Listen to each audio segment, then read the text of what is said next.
So namaste and welcome to Satsang this evening.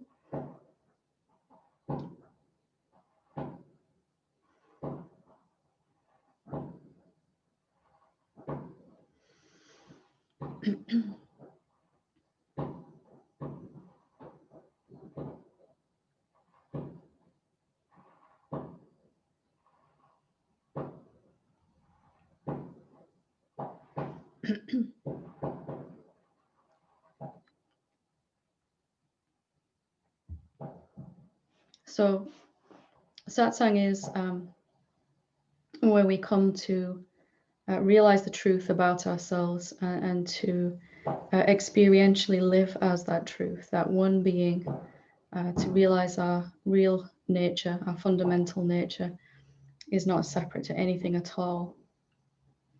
And to speed that transition, to speed that recognition, there's a few basic things that is always worthwhile going over again. And this one particular thing,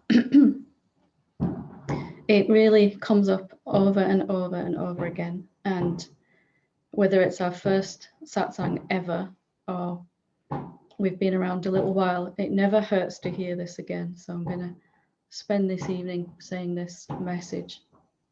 And that is why and how we're coming to our awakening. Why are we actually here? What are we doing this for? And how can we work with that process better? If there is one thing that I wish I could have changed sooner, I wish I could have seen sooner along the pathway, my own pathway, and it seems that pretty much everyone else does the same thing as well, it would be to change how I handled negative emotions when they came up, how I handled karmic patterns and tendencies when they came up, because for pretty much every single being that I work with, and my own awakening was just the same completely. Whenever some emotion or some karmic pattern arises, about 99.9% of us will go into resistance with that. We will push against some negative emotion when it arises, some barrage of thoughts when they come, or some event in our outer world or our body, or a combination of those.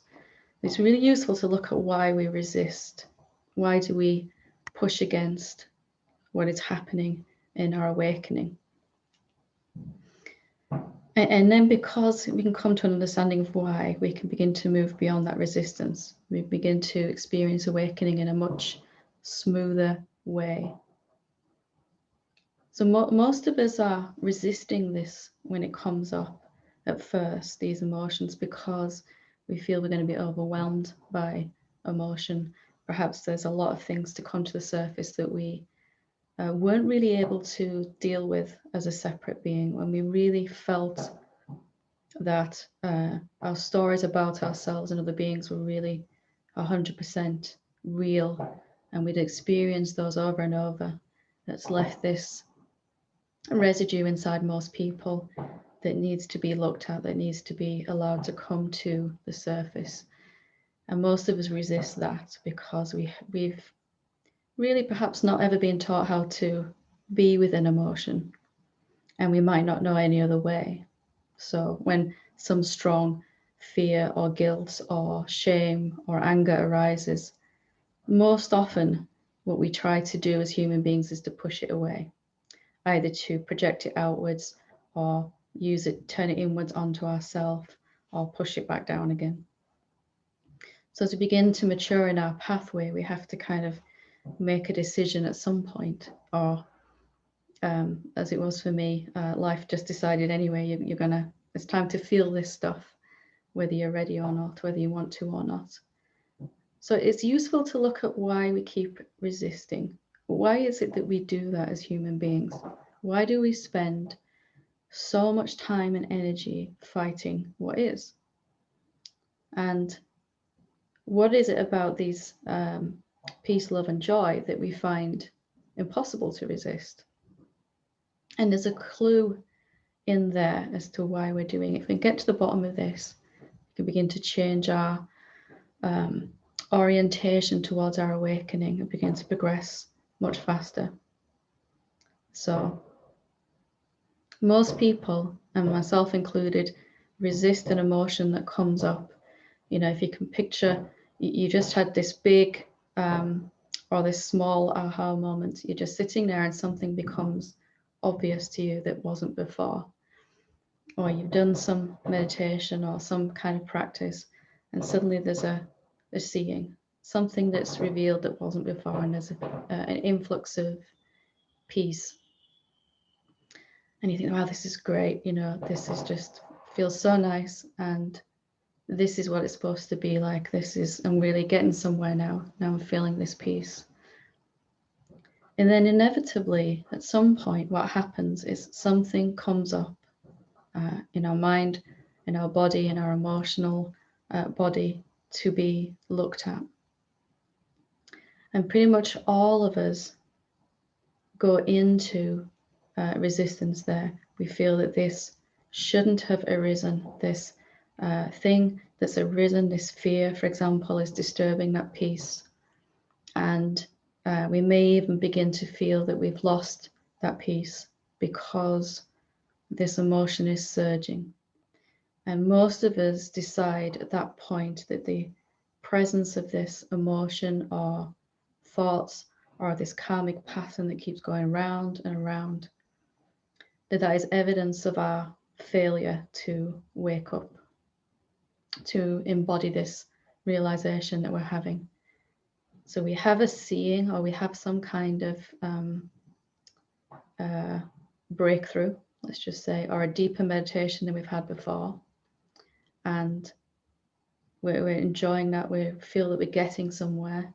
And then very quickly afterwards, we're given something to look at that's no longer consistent with how we see ourselves. So some old fragment of some pattern, some old fragment of our egoic sense of self arises, and we begin to push against it. So why do we do this? What's at the bottom of this? Can we begin to work with it differently?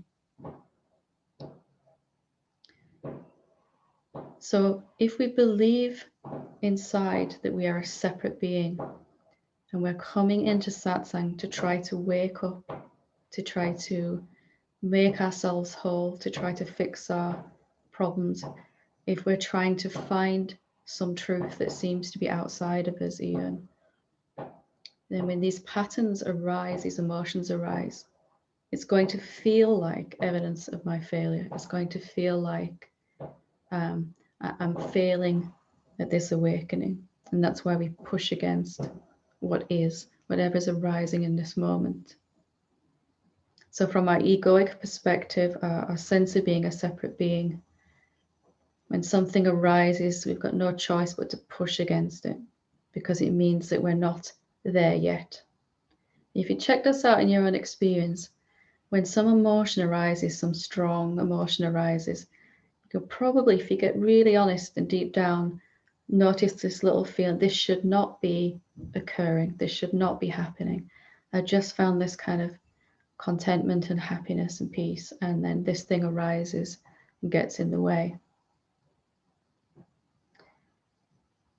So if we conclude that this is evidence that we've failed, that we've lost that new place that we just realized, then we're going against, we're turning this backwards. We're going to find it really, really challenging to progress from here. What if instead this thing was arising to allow you to embody the realization that you've just had or seen? And even if there's a couple of weeks gap between a seeing, an aha moment, and this thing arising, it's always going to be an opportunity will be given to apply, to live from, to choose in that moment, whether you want to go with this old way or whether you want to remember and live from that thing that you've had revealed to you, that truth, whatever it is, Perhaps it's that you're not unworthy at all. And then this old fragment of not being good enough arises, this feeling of guilt or unworthiness.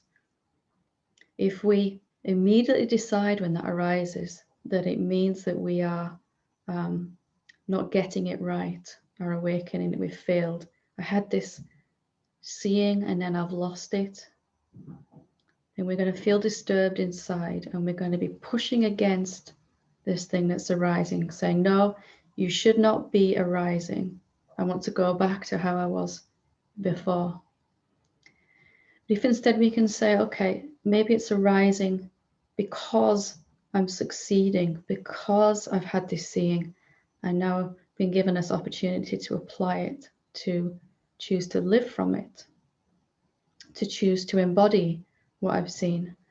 And even though this feeling is arising, I don't have to agree with it, that I'm not good enough in this example.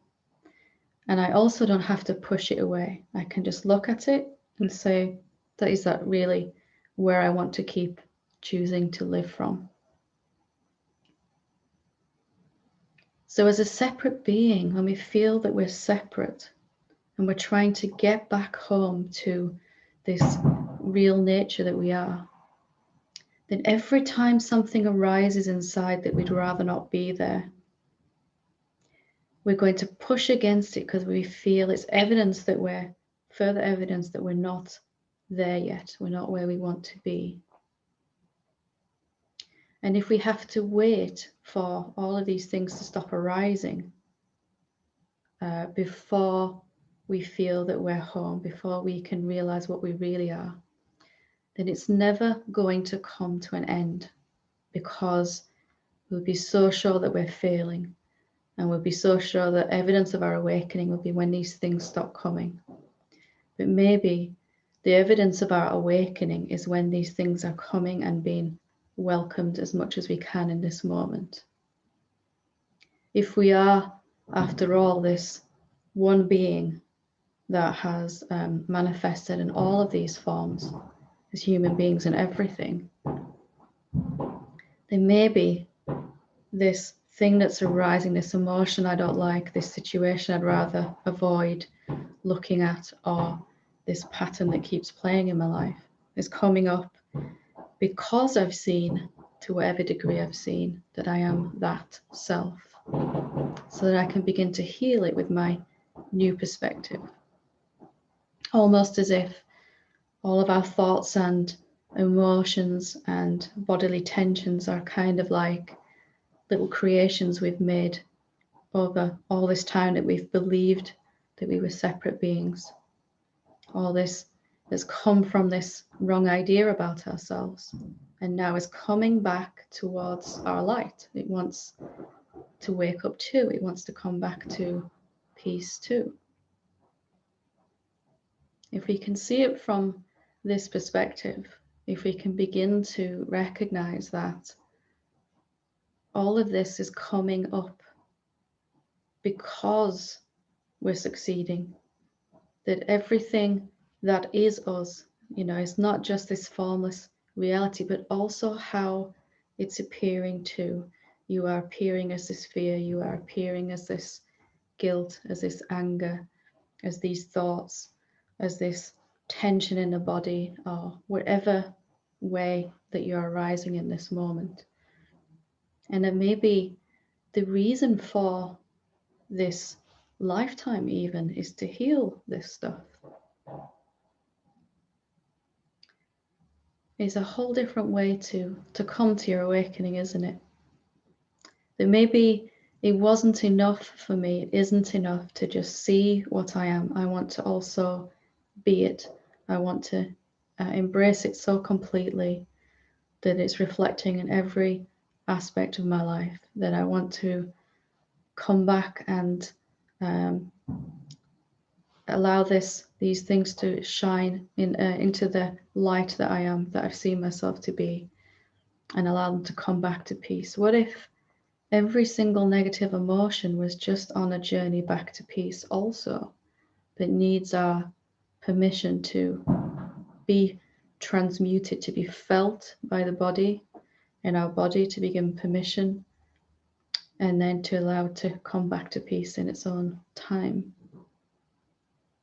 And when we see it from this perspective, then we're no longer looking for this finish line. A separate sense of self is looking for this finish line when we feel that we're there, when we feel that we're home.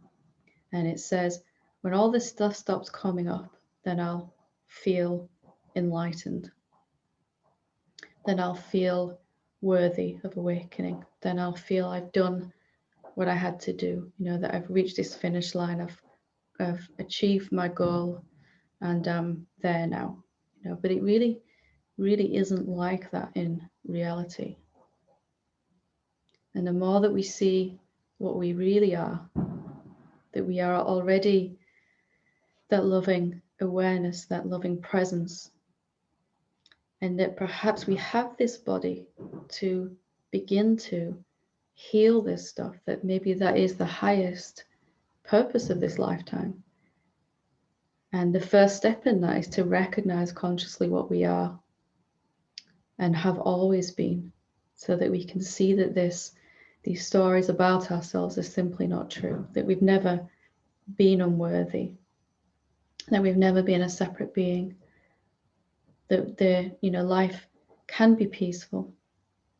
We're going to push against everything that arises if we're trying to get to a finish line, as evidence of our awakening. But every single awakened being that's ever walked this planet never reached that finish line. They just kind of shifted their attitude and said, okay, let me be that self now, and then I can lovingly embrace anything that arises. Doesn't mean I have to like it, but I can welcome it, recognizing that each energy, each frequency that has arisen out of me when I had the wrong idea, all these negative emotions came into play, and they're just looking for resolution. They're just looking for to also arrive home. And then you find that peace is with you all the time, because you're not looking for any external evidence at all to validate what you've seen yourself to be, what you know yourself to be. It doesn't matter if the body feels good or bad. It's not going to make you feel any less the self. Of course, we'd like the body and mind to feel good as well, but we're not going to say that we're failing at our awakening just because they don't feel so good in that moment. Maybe the reason that you decided to appear this time in this body is to recognize what you are and embody that as fully as you can, by allowing all of this to come to the surface and be healed, to be transformed, to live from that truth where there never ever was anything wrong with you at all, and you never were a separate being, actually, that you are the one divine being appearing as all of this. And you had this kind of temporary amnesia until you didn't. So it's a shift of attitude that I'm pointing towards, to realize I can either keep trying to get to this finish line to prove something to myself, or I can continue to see ever clearer what I really am. And then anything in the manifestation that's coming and going can't really change that definition. And then peace, when we're not pushing against anything that arises in this moment, we're not trying to grab, not trying to push away, we are going to notice the presence of peace constantly and effortlessly, which turns into love and blossoms into joy, and that just grows further each day. So can you approach your awakening with this idea that you're already where you're seeking to get to, and that rather having to work through all this karmic stuff to find awakening, as an end goal at the end of all of that. And maybe you can be that now to whatever degree you've seen it. And then this stuff will be healed without any need for it to finish, without any self-defining being done from it.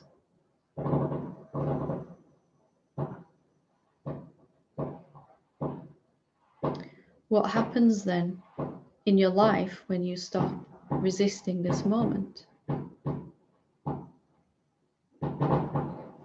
Well, you'll find that you're no longer looking for any validation or from anyone at all. Not even the greatest spiritual beings that have walked this planet. You wouldn't even refer to them for validation. And you wouldn't need any set of circumstances to happen or anything to stop happening to feel at peace. Even with intense negative emotion arising, there's still peace then. Because there's a sense that this is what I came for, to recognize myself clearly, and then to kind of embody that in a very open and free way, without needing to prove anything to anybody, least of all myself, from this clear knowing that I was always good enough. The only reason I felt unworthy perhaps of waking up is because I've been trying to get to a finish line that doesn't really exist at all.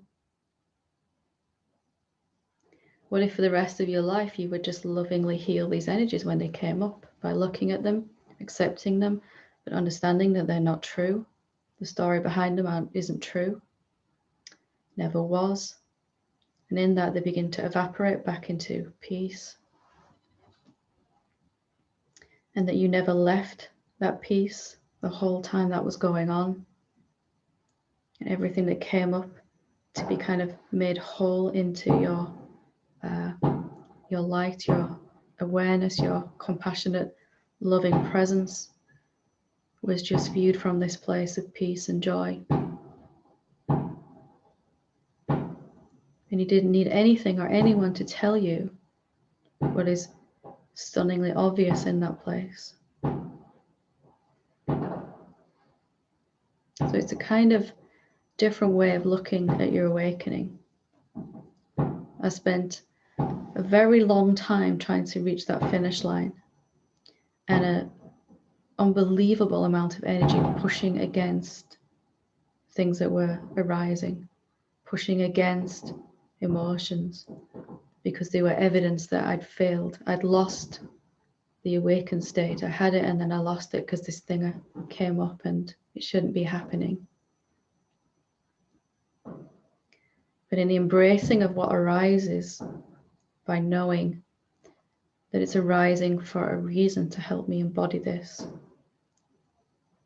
then there'll be peace also. You don't need to lose that peace to feel this emotion. In fact, the more you embrace this stuff that comes up, the deeper the peace and the joy you'll feel, even while there's some strong negative emotion. It is totally possible to feel fear or intense anger or shame or unworthiness or irritation, and it's just arising inside this profound sense of peace. It comes from knowing I am that already, no matter what. No matter what is happening in the body, in the mind, in the emotions, I am that. And there is nothing that can change that inside me. I don't need any external validation. Same process is going to occur either way. All of this stuff is going to come up for you to look at, given what you've seen to be true now. Are you still going to agree? But you can go through that from a place of peace and an effortless unfolding, just a seeing, oh yes, that's not true. A feeling and a seeing and a letting go. Or we can resist with everything we have and push against so hard and be sure that we're not good enough, that we somehow just haven't figured out this awakening thing.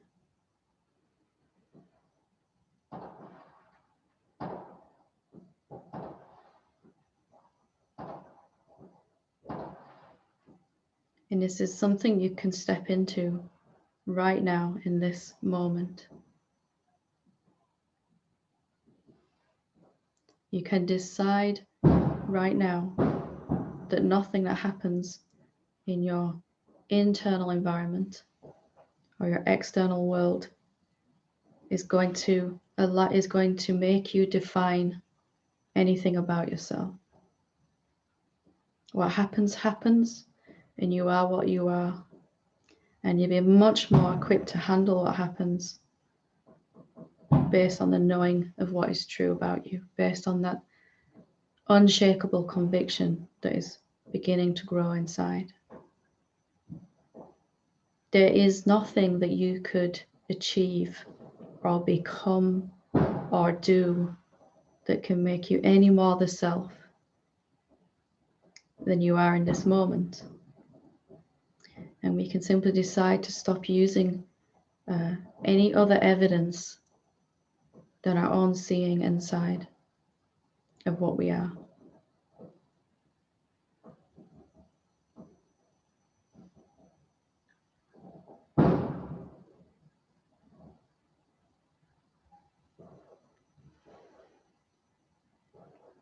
Because the stuff is going to come up, and quite frankly, we might as well enjoy this journey as much as we can. We might as well relax into it. We might as well accept that while I have a body and mind, there might be some fragment of something coming up. We might as well accept that. And it won't bother us if we're coming from this place. It will be something else to embrace, something else to love, something else to allow back into your wholeness. If you kind of like this idea, then try it on for size, see how it fits with your awakening, see if it just allows something. Every time some strong emotion arises, there's going to be this gut level reaction that says, no, I don't want this at all. And you don't have to get rid of that. Something inside is never going to want to feel fear or sadness or grief or whatever it is that comes up. There is also greater capacity inside you too to say yes, to say, to welcome this, to allow it to be felt, to recognize that this body, your body, every human body is here to feel this stuff that we couldn't feel before, to embrace it as much as we can in this moment. And there is no perfection there. There is just as much as we can embrace it in this moment.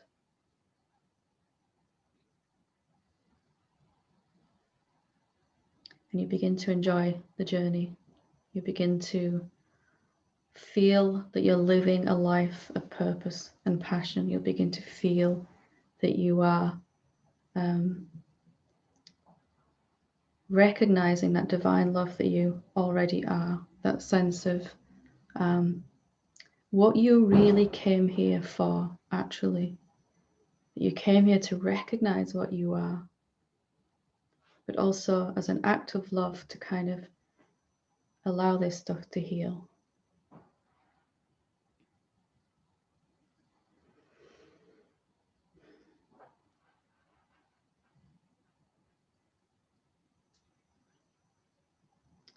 Okay, so I will open it up for questions. If you're not familiar with Zoom, just in case,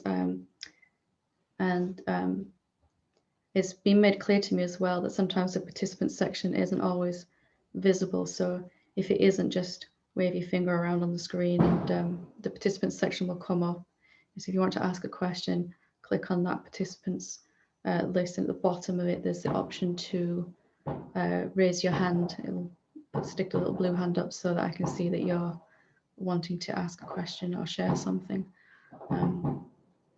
And I'll take up to 6 questions altogether. So we'll get started with Rowena when you're ready.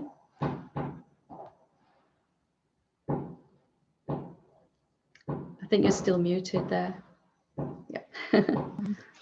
Thank you. No problem. I'm not that good at reading lips, so yeah. Yeah, I won't make you do that. Okay.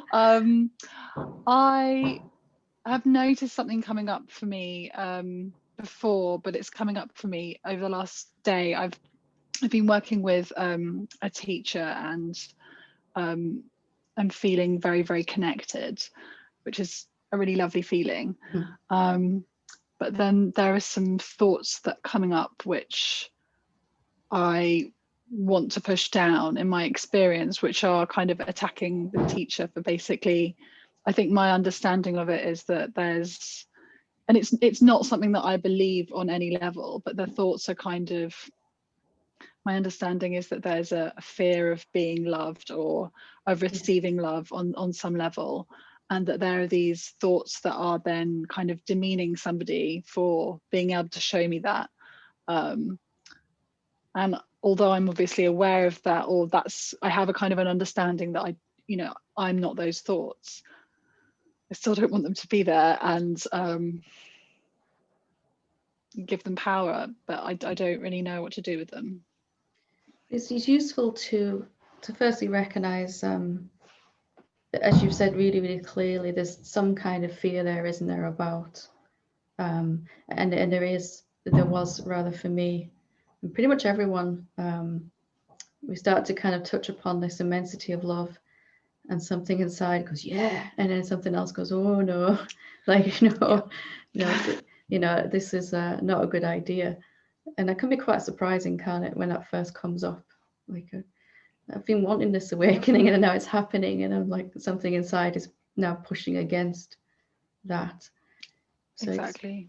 It's helpful to look at why, if you can kind of just step back from something's trying to push against, in this case, the teacher, because it's easier to do that than it is to kind of be vulnerable, to be open, to accept this love, to kind of look at the mechanism of why it's happening. And usually there is something inside that says, if I open up, if I really accept this, it's going to, usually it's one of three things. Usually some unworthiness is there. I really don't deserve this pure love, right, which, really happened for me. The second thing that came up for me was also, well, it's going to destroy me.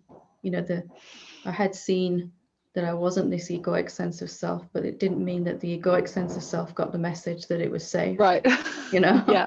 It was still in the mail, so and usually just some sense of maybe some fear of the immensity of that love and that peace that comes. So if you kind of you don't identify with the thoughts, like you said, but you can also investigate why something would feel that way inside you. It's like a very, it's almost like just a wall that we've built somewhere deep down in our psyche, haven't we, to defend ourselves from this love, because it's easier to push it away than perhaps to recognize we don't feel good enough of having it on some level. So just to look at that. Okay. It's what, so kind of become more connected with what the feeling that generates, you mean? Or just to really want to know why would, on some level, why would I try and push this person away that can obviously it's not a conscious thing. Consciously we know it's fine and it's safe, but what would be the reason that you go again from pushing something like that away? And just to begin to, it'll uncover these motives, and then you can just sit with them and begin to allow them to dissolve. If you push this away, it doesn't feel nice, and it feels like it's sabotaging what you're seeing and experiencing. But if you push it away, you're missing this gift that it's trying to give you. Here are all my reasons, ego says, why I can't accept this love, and it's trying to show you those, and if we push it away, we've lost that opportunity till next time. Of course, nobody wants to look at this stuff, but it's happening because of your success again, right? What we were just saying earlier. Because that makes a lot of sense.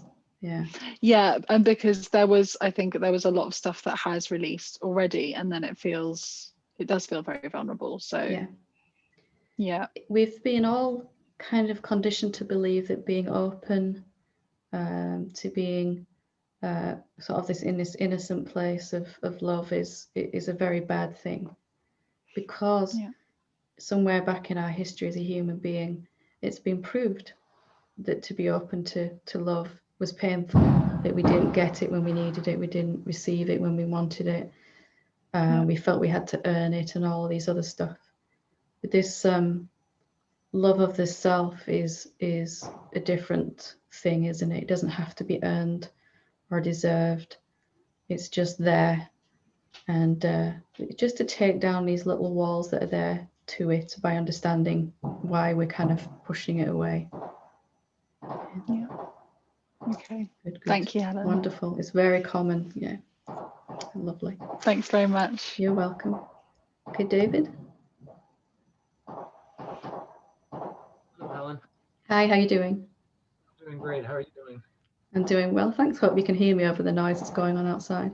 Yeah, it's actually kind of, I mean, at first it's distracting. It's also kind of fun because it's celebratory, I'm assuming. Yes. Yeah. I hope it is. It's getting kind of close to my door right now. So.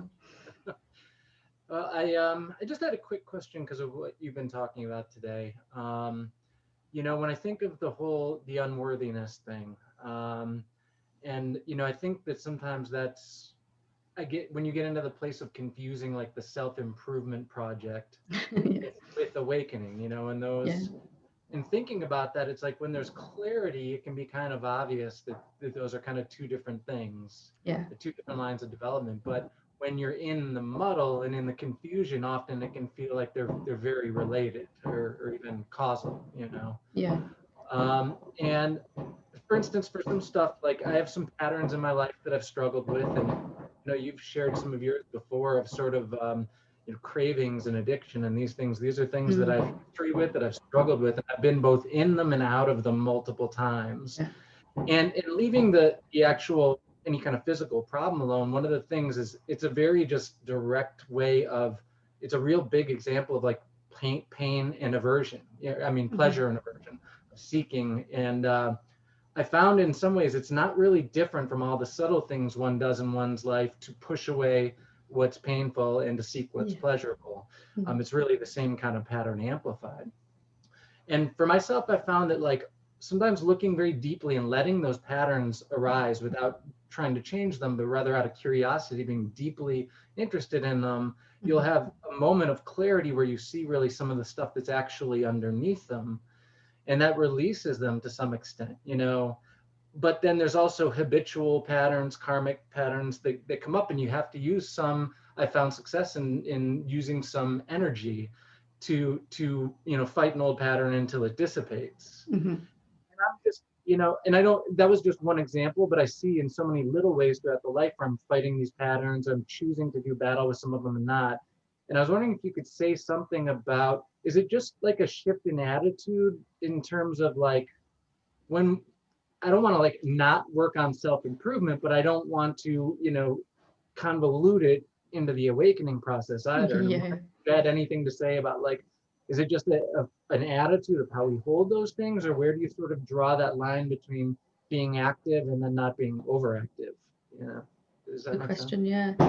The difference between, for me, it was a difference between transcending something and then dissolving it. So first, I transcend something by seeing I am not that, you know. So let's say unworthiness comes up, and in that seeing that I'm not a separate being, in my inquiry, in my meditation, it became clear that that is just not true. There's a transcendence of it. I never was that being that I thought I was. And then there's, after a while, there's some dissolving of that energy, that tendency, that pattern, by looking at it. And it wasn't enough just to transcend it, to look at it from a distance. It kind of wanted to be reabsorbed back into the wholeness. And if you focus only on transcending, then you're going to eventually become fragmented inside. Here's me, you know, I had this really dysfunctional stage where I was like, I'm not any of this stuff, you know, my life, my mind and my emotions are a total mess, but it's all a manifestation, it's fine, it's nothing to do with me, you know. But then the other side of that coin is we really go into trying to dissolve this stuff completely, but we're doing it without enough deepenings, transcendence. So it should be an equal kind of thing. It should be a seeing again that I'm not this stuff, and then the appropriate action will come, the appropriate attitude to looking at this stuff will come spontaneously from that. So only if I see this isn't true, and I really know it isn't true, can I look at it without identifying with it, going back into the story. And I can look at it then and just literally just look at it and see that it isn't really where I want to live my life from. And there'll be a choice in those moments with that sense of transcendence of it, a little distance from it. So if you find you're kind of making this DIY project into a art form, as I did, a never-ending story, it's usually because there's just, yeah, I was kind of imbalanced. I'd go too much into the transcendence and then too much back this way. And gradually you find your way. There's a seeing of what you are, and then you'll be asked to apply it, whatever comes up next. And then you get into this cycle. It's kind of one, and then this one, and then this one, and then this one. You're probably noticing that happen more and more, yeah. And the good thing is, if we get too much into the DIY project, we start to suffer again quite quickly, you know, because and ultimately all the stuff we're trying to get from that self-improvement thing is going to happen anyway as part of the awakening deepening. And that kind of became clearer. You know, I'd like to be more compassionate and loving. I don't want to stop snapping at my daughter or whatever it is that's happening. That's going to come anyway as the kind of the blossoming of the awakening as it works through my relationships and my life, you know, that is going to. And I just began to realize the quickest way to have that happen is to stop trying to make it happen. You know, all of those things I want to change about my life and myself is really only because I'll feel better when I'll feel more awakened when I've done them or something like that. You So get a sense of it. Having to do with the more, when you said relaxing into it, allowing, because those oscillations that can drive me nutty. And of course, when it's pleasant, it's very pleasant, and when it's not, it's not. I'm trying to hold more space for that to be normal, for all those oscillations to be normal. But I don't relax easily, so I appreciate the encouragement to do that. Yeah, it's a little skill, and we can let go only when we can let go. But what really helped was to kind of look at, why do I want to change this? Why am I trying to change this? What's the motivation behind it? And pretty much always it would be so that I feel better, so that I feel more worthy, so that I feel, you know, more awakened or something like that. So looking at the motivations of why we're trying to change stuff. There's nothing wrong with wanting to be a better person as well, but and of course we want that, and you know, the world needs that right now, doesn't it? But the fastest way to have that happen is to really relax into the seeing as much as you can and allow that to pervade your relationships in your life and everything. That's going to do exactly what we're trying to do as an egoic self anyway, and much more effectively and faster and easier, you know, without all the frantic energy. But just forgive yourself if you're still doing that, wherever you're still doing it. You'll stop when you stop, right? Yeah. When you don't need that to stop, because it's just something that's going on, you know, it's evidence of how loving a being you are that you're trying to improve yourself. You know, so can you just relax into that? That'll go on for as long as it goes on for. But it doesn't have to define me. It's just something that's spinning its wheels for a while. Yeah. Thank you so much, Helen. Very good, very good. Good question. Good to talk to you. Good to talk to you too. Okay. Ian or Maggie? Hi. Hi, how you doing? Not so bad. Can you hear me okay? I can, yeah. So just a quick, I've been kind of getting curious about something in the last couple of days, and this kind of satsang has kind of matched it a little bit. Strange. Yeah, strange how that works out, isn't it? So the self that you are doesn't change, yeah? It's unchanging, always just here.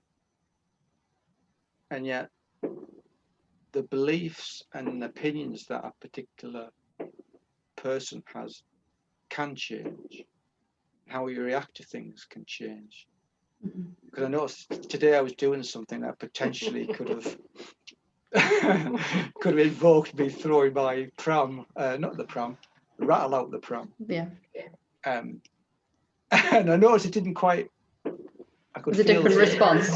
Yeah, I could feel something going on in the body, but it kind of didn't go that way, you know. So I'm just curious, the fact that despite all that apparent something changing and something you react to something differently, but your true self still doesn't really change. So I just kind of got curious about that kind of how does that kind of happen? Sorry, it's a bit of a am I just seeing clearly what I am, or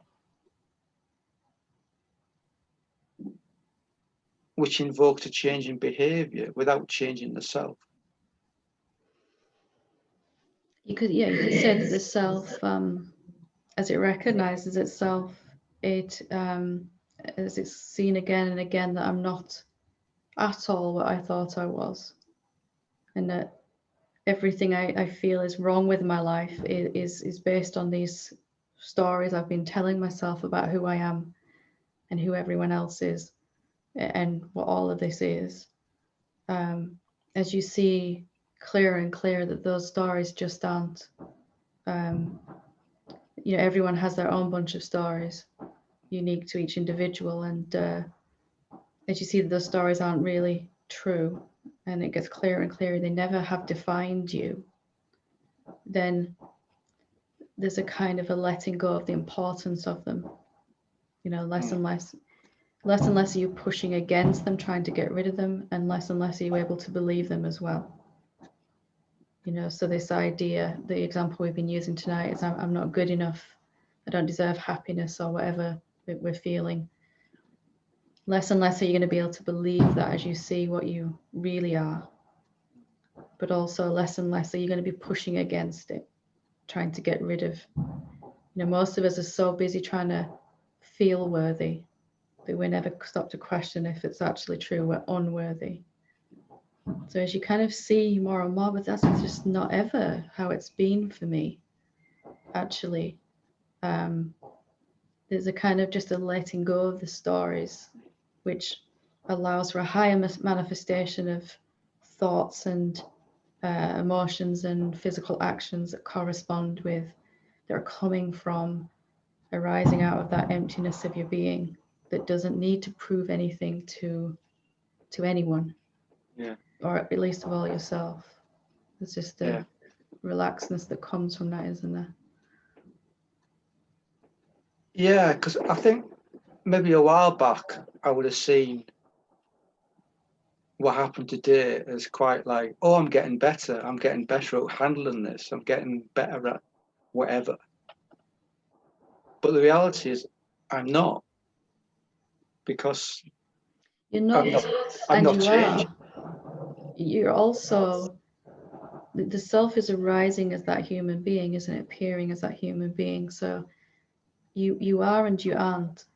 On one level, you're not changing at all. Nothing's ever happened to you. Yeah. On another level, you're really beginning to embody this realization now. Yeah. Which of those is most true? Yeah, okay. It's one of them ones, isn't it? Okay. Can you just kind of live with that paradox of it? Yeah. From that place where none of it's ever been true, that kind of has that loving embrace then of this humanity, this, what makes us what allows for a higher manifestation of thoughts and things like that comes from that place. That's quite funny, because I've noticed the last couple of days as well, every time I've picked up a book or watched something, it keeps talking about balance. So it's kind of like, that kind of ties in with that kind of, it's not one or the other, it's kind of both. Yeah. It's like that previous question, right? One day you'll just realize, actually, I'm the person that I've always wanted to be, and I never realized because I was kind of so busy waking up. Yeah. I'm now kind of embodying these qualities that I've always wanted to have, but when I stop chasing them so much, then it finally, and let them arise out of the seeing that's happening, then it's much more satisfying and effective that way. And when we stop trying to have us outer, if you'd have said, right, only when I handle this situation this way am I going to feel awakened, it would have never got there. But when it's totally fine to look at it and go, wow, that was really different to how it would have been before. And it's fine. It's really good to celebrate that, isn't it? That's evidence of it being lived, actually living from that place. Hugely different. Hugely. Yay! Happy marriage. That's a whole different satsang. Let's not do that. Yeah, save that over later. It's Thank very you. good. Yeah, you're welcome. It's just going to happen anyway, isn't it? It's gonna shift anyway, like we were saying before. But it's good to notice these things, isn't it? That when the manifestation is changing, I didn't lose my cool in that situation when I would have done before. That's really nice to notice, isn't it? Yeah. I don't have to feel guilty about it afterwards, and everything that happens afterwards. Yeah, it was nicer. Yeah. And a lot more fun. Yeah, absolutely. Yeah. Even when I was in the middle of it all, I was quite enjoying it. Yeah. So it was quite good. Good. Wonderful. Good. Lovely. Fantastic. Good question. You're welcome. Sharon. Hi, Helen. Hi. How you doing? Well, I've been sick since last Thursday, and it started out where the room started to spin. I was dizzy, and I thought, well, maybe this is anxiety, and then it got pretty severe during the night, and it turned into like a sinus thing. But I haven't been around anybody that has COVID that I know of, because I don't really go out. But I am very angry. The ego is shrieking in rage, shrieking. I mean, it's like the loudest I've ever, in the last, I haven't been this, I haven't seen so much hate in my mind as I do right now. And I know that when I don't feel good, and maybe there's something in my consciousness that is scared it could be COVID, so I'm going to get tested tonight, but I doubt it. I mean, I do think that my chest is very congested. I'm still getting dizzy and nauseous. So when you're sick, how do you deal with it? When you're the self and then you're the person, I don't know, the ego gets so loud for me. How would you suggest dealing with something like that? Well, if you recognize that ego has these two modes of being, doesn't it? It has a pushing against what is and trying to grab something else, so even if you were sitting there in peace, love and joy, ego would probably find some way to resist it eventually, to say that, because that's what it does, and we don't need to blame it for that. There's no way to expect it to be different than it is. But if you look at why you're pushing against feeling this way, are you talking about the actual physical symptoms or the hate, or both? Both.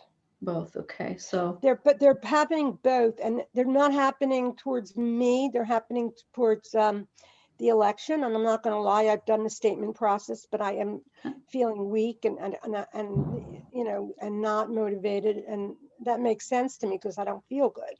Yeah. but it doesn't make sense to me. So I've been trying to just listen to you and watch. I'm reading How to Fall in Love with Yourself very slowly. Yeah, I'm good. sitting in awareness. I'm doing the best I can, but I'm feeling, once again, like I'm failing because I am posting on Facebook things that I cannot stand about President Trump.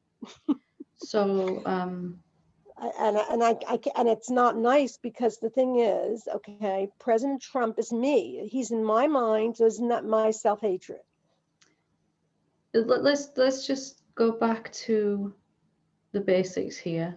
Can you accept that how you feel is how you feel? Can you accept that how you feel physically and how you feel emotionally is just how you feel in this moment? Okay. And to whatever degree you can accept that. I'm not saying you have to reach 100% acceptance.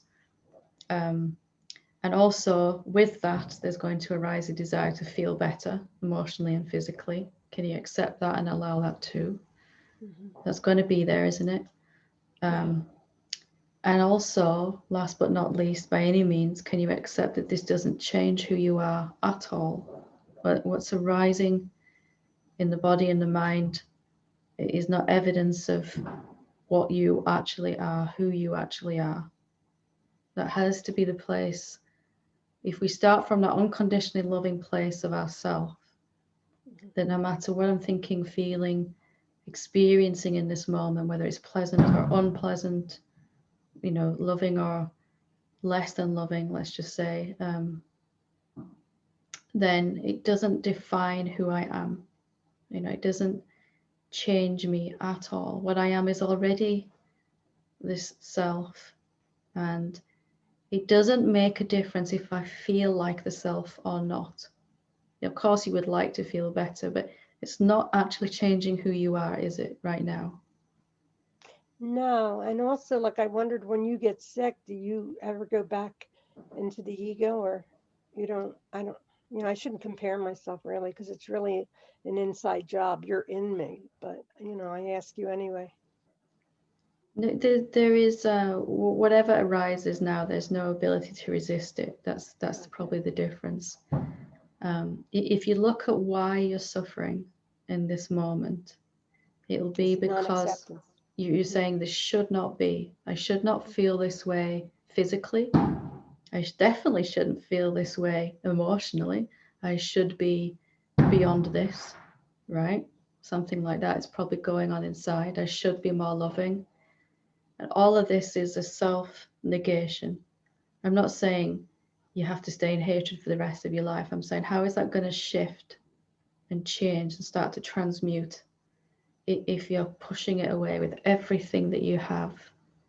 Right. And why are we pushing it away? Because we think it's evidence of our failure to be the self that we could not be. Right, what I was saying in the beginning of the satsang. If there's no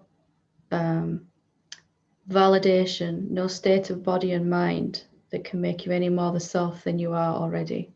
And we cannot, just like these fireworks going off, we cannot control really what goes on out there or even what goes on in here, right? What needs to come up will come up. And this is coming up, this hatred, for you to practice accepting it and loving it. Of course, that doesn't mean liking it, but to practice accepting it. How do we accept it? When we realize that it's not evidence that I'm failing. It doesn't change what I am at all. I hear you now. Yeah. And then we stop pushing against with such immensity and intensity, pushing against how we feel. And what if you sit with the idea for a little while that how I feel right now is how I feel? It doesn't mean anything at all in terms of how successful I am. You say that in this book too, and I see it, so I've got to sit with that, and that really makes me feel better, Helen.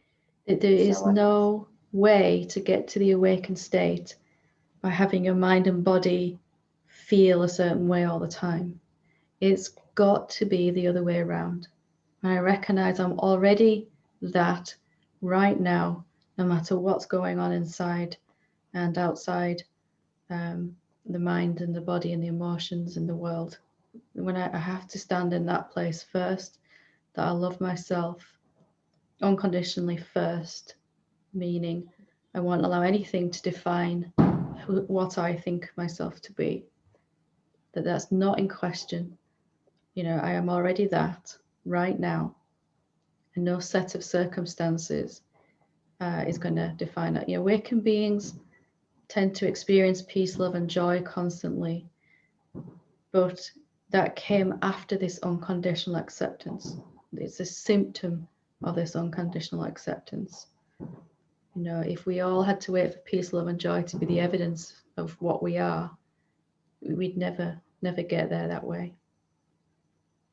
It's the push, it's resistance. So I'll just pay attention to the fact that I'm just going to be very aware of the fact that I need to accept. It's just if right now, yeah, you could wave a magic wand right now and your body suddenly felt 100% well, and the hatred went, you know, and the pushing against what's going on in the world went, and there was just this serene bliss and peace and joy, would you be any different than you actually are right now? No. So why do you No. need that stuff to change? Why do you need that to change to define who you are? I just needed to hear you say that because I needed a reminder. So thank you. We all do. And I did many times. And that's why we come back to this fundamental tonight in this satsang, because there's, of course, we want to feel better than we do. Of course we do. And that's our right. And it's what we're in this for. But that's never going to happen by rejecting how we are in this moment. Mm-hmm. And we're always, all of us, doing the best that we can in this moment. Yeah. Thank you, Helen. Very good. I hope you feel better Very soon. helpful. Thank you, love. You'll begin to feel better even just from not pushing against what's going on in the body at the moment. Can you feel that? Yes, I feel better that I wasn't going to ask anything because I thought, well, I can do it myself. But then I thought, well, I'll raise my hand. I just needed that reassurance. So thank you. It helps us all as well, doesn't it? We all need to remind ourselves that, you know, we are that no matter what. Whether you have a very, very unspiritual moment or a very spiritual moment, it doesn't change what we are at all. And that's always got to come first. I am that. I've seen that no matter what. And then whatever arises out of that, I'll just be with to whatever degree I can. Yes, I can feel it, and I'm so happy I spoke to you. Thanks. Good. And feel better soon. Lovely. Thank you. Okay, we will leave it there for this evening. And thank you for joining me. Namaste. And of course, the fireworks stop, ironically.